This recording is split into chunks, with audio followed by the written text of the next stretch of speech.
In this video, we are going to discuss about the fifth phase in incident life cycle, which is incident closure. So, what are inputs, actions and outputs in incident closure? The inputs are updated incident details, resolved incident information is provided in the inputs table.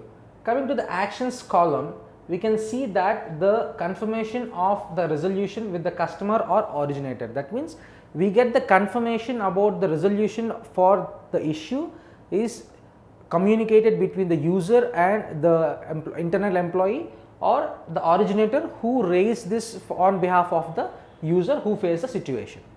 And you can see here closed category of the incident is updated here. So, that means from resolved state to closed state is updated for the incident.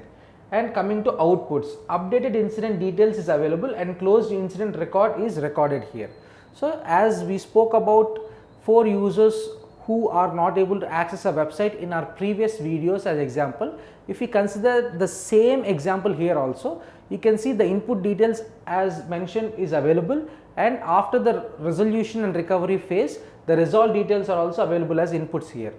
So, coming to the action part, the confirmation we get from the user about accessing the website is available, or the originator who or the team leader or the manager who lodged this issue or logged this ticket with the service desk team over the email or telephone is also informed in this phase. Coming to closed category of the incident, after getting that information, there will be a grace period for some organizations as per their ITIL implementation. So, they will be having a week or 10 days time to change from resolved state to closed state, so that if this reoccur, they can go ahead and cancel the resolution and update the ticket information there. Coming to the outputs, updated incident details is again updated with the new information, and also closed incident record is updated. So, what is incident, major incident and a problem? You will see about major incident here. The major incidents are which have a short time scale and very urgent, and also the impact is very high. So, if you take a normal incident, it happens only with a group of 2 people or 3 people.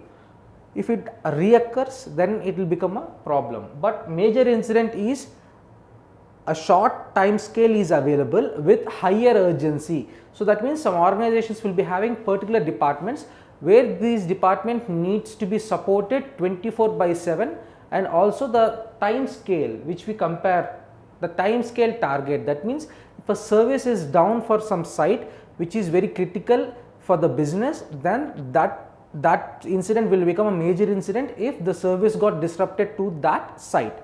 And also major incident is not at all a problem. Major incident is not a problem because problem is a reoccurred or more occurrences of the same issue is called a problem.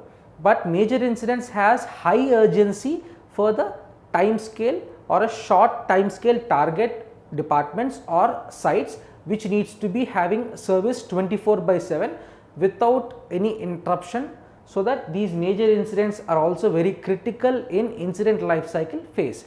In the next video, we will be discussing about the metrics involved in incident management and the roles and responsibilities of the incident managers here.